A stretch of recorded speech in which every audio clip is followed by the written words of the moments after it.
নমস্কাৰ জেআৰজি ব্লগলৈ সকলোকে স্বাগতম জনাইছো। আজি আমি আলোচনা কৰিবলৈ লৈছো এসএসসি সন্দৰ্ভত। এসএসসি কি আৰু এসএসসিৰ এক্সাম বিলাক পাস কৰিলে আমি কি চাকৰি পাব পাৰো আৰু কি ডিপাৰ্টমেন্টত চাকৰি ল'ব পাৰো আৰু এই এক্সাম বিলাক কেতিয়া অনুষ্ঠিত হয়, এক্সাম বিলাক দিবৰ বাবে আমাৰ যোগ্যতা কি লাগে সেই সম্পৰ্কে আমি বিতংকৈ আজি ভিডিঅ'টোত আলোচনা কৰিম। বিশেষকৈ এসএসসি হ'ল ষ্টাফ সিলেকশ্যন কমিশ্যন। অসমীয়াত আমি যাক ক'ব পাৰো কৰ্মচাৰী নিৰ্বাচন আয়োগ। এই আয়োগে ভাৰত চৰকাৰৰ বিভিন্ন বিভাগত নিযুক্তি দিবৰ বাবে কম্পিটিটিভ এক্সাম আয়োজন কৰে। এসএসসি নিজে এটা ডিপাৰ্টমেণ্ট নহয়, এইখন হ'ল এখন আয়োগ যিখন আয়োগৰ দ্বাৰা কৰ্মচাৰীসকলক নিৰ্বাচন কৰা হয়।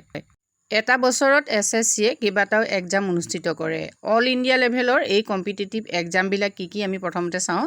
প্ৰথমটো হ'ল MTS মাল্টি টাস্কিং ষ্টাফ, নেক্সটটো হ'ল combine higher secondary level, next হ'ল CGL combine graduate level, next আহিলে stenographer SSC GD constable, next আহিলে CPO central police organisation, next আহিলে JE জুনিয়ৰ ইঞ্জিনিয়াৰ, নেক্সট আহিলে JHT junior Hindi translator.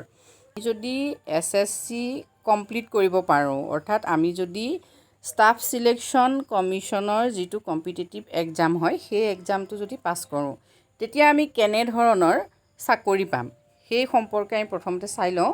Assistant audit officer, income tax inspector, inspector examiner, assistant central excise inspector, preventive officer inspector, assistant section officer, assistant enforcement officer, divisional accountant, postal inspector, statistical investigator আৰু auditor etcetera. মানে আমি যদি SSC complete কৰিব পাৰোঁ তেতিয়াহ'লে আমি এই 12 প্ৰকাৰৰ চাকৰি কি কৰিব পাৰোঁ, লাভ কৰিব পাৰোঁ। ঠিক আছে, প্ৰথম আমি গম পালোঁ যে SSC যদি আমি কমপ্লিট কৰোঁ তেতিয়াহ'লে আমি এই 12 প্ৰকাৰৰ চাকৰি পাব পাৰিম। এতিয়া চাওক এই চাকৰিবিলাক কি ডিপাৰ্টমেণ্টত হয়, সেই ডিপাৰ্টমেণ্টবিলাক আমি চাই লওঁ। Income tax department, CBI, NIA, intelligence bureau, ministry of railway, CAG, election commission, ministry of parliamentary affairs, central secretariat, Indian foreign service, central secretariat, next আহিলে CWPRS। অৰ্থাৎ এই 12টা বিভাগত আমি কি কৰিব পাৰিম, চাকৰি কৰিব পাৰিম যদি SSC কমপ্লিট কৰিব পাৰোঁ। প্ৰথম আমি চাওঁ লিষ্ট অফ SSC এক্সামছ। SSCয়ে কেনেকুৱা ধৰণৰ এক্সাম অনুষ্ঠিত কৰে সেই সম্পৰ্কে আমি প্ৰথমতে জানি লওঁ।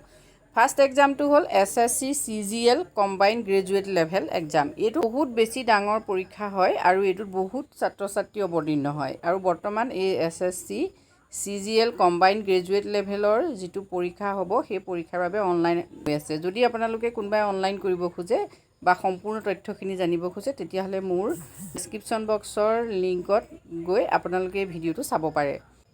এইটো হ'ল কম্বাইন গ্ৰেজুৱেট লেভেল এক্সাম। অৰ্থাৎ আপুনি যদি BA পাছ কৰিছে, যি ষ্ট্ৰীমৰেই নহওক, আৰ্টছ ছায়েন্স কমাৰ্চ যি ষ্ট্ৰীমৰেই নহওক, আপুনি এই পৰীক্ষাটোত অৱতীৰ্ণ হ'ব পাৰে। অৰ্থাৎ যিকোনো স্নাতকে কি কৰিব পাৰে, SSC CGL পৰীক্ষাটোত অৱতীৰ্ণ হ'ব পাৰে। SSC CGL ৰিক্ৰুইটমেণ্ট প্ৰচেছটো আপোনালোকে চাওক। CGL যিটো মানে কম্বাইন গ্ৰেজুৱেট লেভেল যিটো এক্সাম হয়, ইয়াত 4টা টায়াৰত পৰীক্ষা হয়। ফাৰ্ষ্ট টায়াৰত হ'ব প্ৰিলিমিনেৰী এক্সামিনেশ্যন অনলাইন, টায়াৰ 2ত হ'ব mains examination online, tier 3 descriptive examination অফলাইনত আৰু টায়াৰ 4ত হ'ব data entry skill test, computer proficiency test. Next আহিলে SSC CHSL combine higher secondary level. অৰ্থাৎ কম্বাইন হায়াৰ ছেকেণ্ডেৰী লেভেলৰ এইটো এক্সাম হয়, SSCয়ে অনুষ্ঠিত কৰে।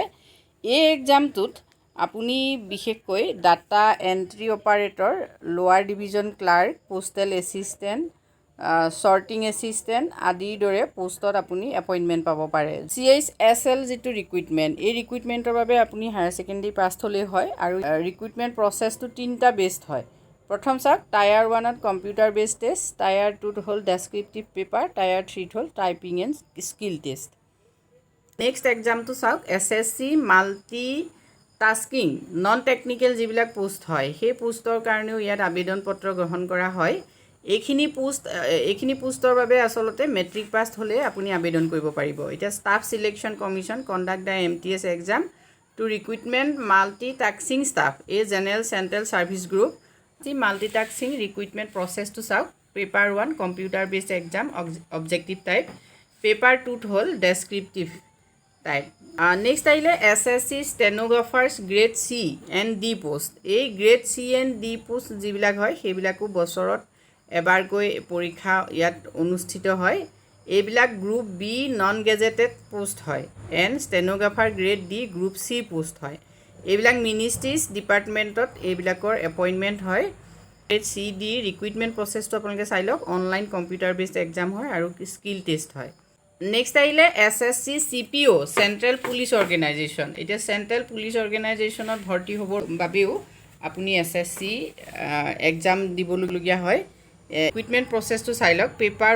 1 ফিজিকেল ষ্টেণ্ডাৰ্ড টেষ্ট নেক্সট আহিলে পেপাৰ 2 আৰু মেডিকেল এক্সামিনেশ্যন নেক্সট আহিলে SSC JE junior engineer SSC JE junior ইঞ্জিনিয়াৰৰ বাবেও ইয়াত এক্সাম কণ্ডাক্ট কৰা হয় এতিয়া এই জুনিয়ৰ ইঞ্জিনিয়াৰ্ছবিলাক হ'ল civil electrical mechanical and quantity surveying contracts for various department এইবিলাক ভেৰিয়াছ ডিপাৰ্টমেণ্ট মিনিষ্ট্ৰিজ এণ্ড অৰ্গেনাইজেশ্যনৰ বাবে এই পৰীক্ষা অনুষ্ঠিত কৰা হয় SSC JE ৰিক্ৰুইটমেণ্ট প্ৰচেছটো চাওক paper 1 computer based examination paper 2 descriptive type next আহিলে SSC junior Hindi translator Hindi ট্ৰেন্সলেটৰৰ ষ্টাফ ছিলেকশ্যন কমিশ্যনেও বাবে পৰীক্ষা অনুষ্ঠিত হয় এই পৰীক্ষা যদি আপুনি পাছ কৰে এইবিলাক হয় junior translator junior Hindi translator senior Hindi translator and various government department the various post এতিয়া জুনিয়ৰ হিন্দী ট্ৰেন্সলেটৰৰ